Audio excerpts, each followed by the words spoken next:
ආයිබෝවන් ශාකයක් කොහොමද හුස්ම ගන්න කියලා කවදා හරි හිතලා තියෙනවද? අද අපි කතා කරන්න යන්නේ ශාකවලට ජීවය දැන ඒත් අපේ පියවියසට නම් පේන්නේ නැති පුදුමාකාර රහසක් ගැන. ඇත්තටම ශාකවලට තියෙන ලොකු ප්‍රශ්නයක්.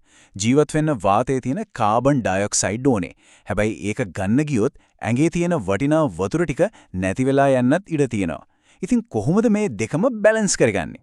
හරි මේ සිරුම් තුලණය සිද්ධ වෙන්නේ කොහොමද කියලා හරියටම තේරුම් ගන්න අපි යමු ශාකයේ ප්‍රධාන කර්මාන්තශාලාව ඇතුළට. ඒ කියන්නේ පත්‍රය ඇතුළට.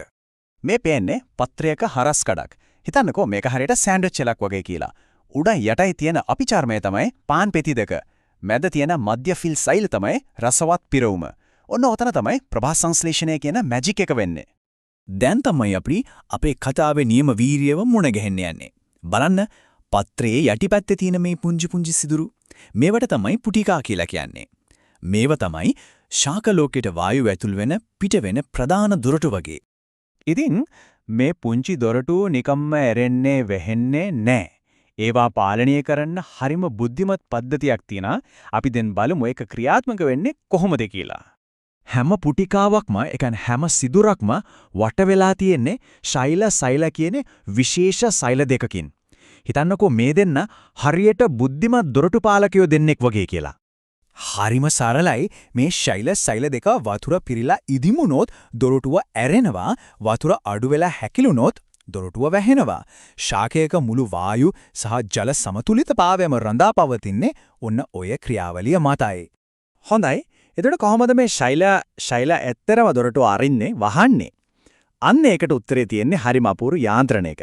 ඒකට කියනවා පොටෑසියම් සංධීය කල්පනිතය කියලා. පුටිකා ක්‍රියා කරන විදිහ ගැන විද්‍යාඥයන් පිළිගන්න ප්‍රධානම මතය තමයි මේක. පුදුම දේ තමයි මේ මුළු සංකීර්ණ ක්‍රියාවලියම පටන් ගන්නේ හරිම සරල දෙයකින්. ඒ තමයි හිරු එළිය. ආලෝකයේ ලැබුණු ගමන් පුදුම ධාම ප්‍රතික්‍රියාවක් පටන් ගන්නවා. අපි බලමු පියවරෙන් පියවර කොහොමද මේකෙන් ජල පීඩනය වෙනස් කරලා අර පුංචි දොරටු විවෘත කරන්න කියලා.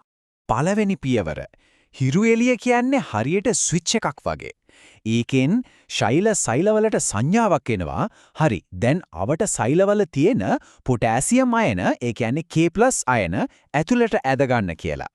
දෙවෙනි පියවර දැන් සෛල ඇතුළ පොටෑසියම් අයන වලින් පිරීලා. ඒ කියන්නේ ඇතුලේ ලුණු ගතිය වැඩි වගේ. ඒකින් මේක සමබර කරන්න අවට තියෙන ජලය ස්වභාවිකවම වැඩිපුර ලුණු තියෙන තැනට ඒ කියන්නේ සෛල ඇතුළට ගලාගෙන එනවා. මේකට අපි කියනවා ආශ්‍රිතිය කියලා. අන්න එතකොට තමයි මේ දේ වෙන්නේ. වතුර පිරුණ සෛල හරියට පුංචි බැලුම් දෙකක් වගේ පිම්බිලා පිටටට නැමෙනවා. එතකොට මැද තියෙන පුටිකා සිදුර ලොකුවට විවෘත වෙනවා කාබන් ඩයොක්සයිඩ් ඇතුළට එන්න. හැබැයි ඉතින් මේ දොරටු හැමතිස්සම ඇරලා තියන්න බෑනේ. විශේෂයෙන්ම රැට එහෙම නැත්නම් ශාකයට වතුර මදි වගේ වෙලාවට. දොරටු වහන්න කාලය හරි කියලා සන්නක් කිහිපයක්ම තියෙනවා. අඳුර වැටෙන එකක්. ඒ වගේම වතුර හිඟයක් වගේ ආතතිකාරී අවස්ථාවකදී ශාකය ඇතුළෙම හැදෙන ABA කියන හෝමෝනයෙන් අනතුරු ඇඟවීමක් එනවා. හරි දැන් දොරවල් වහන්න කියලා. වැහෙන ක්‍රියාවලිය කියන්නේ අර කලින් උන දේ අනිත් පැත්තට වෙන්න එක. පොටෑසියම් අයන සෛල වලින් ආපහු එළියට යනවා. එතකොට ඇතුලේ ලුණු ගතිය අඩු වෙන නිසා වතුරත් ආපහු එළියට යනවා.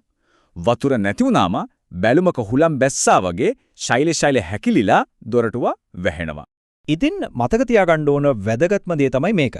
පොටෑසියම් අයන ශෛල ඇතුළට එනකොට දොරටු ඇරෙනවා. පොටෑසියම් අයන එළියට යනකොට දොරටු වැහෙනවා. ඕක තමයි රහස.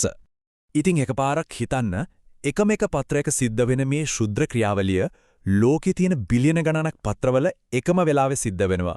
මේක තනි ශාකයක පැවැත්ම තීරණය කරනවා විතරක් නෙවෙයි. මුළු ග්‍රහලෝකෙම ජල චක්‍රයට සහ දේශගුණයටත් බලපානවා. මේ පුංචි දොරටු පාලකයෝ නැත්තම් අපේ ලෝකෙ මොන වගේ තැනක් වෙන්න පුළුවන්ද?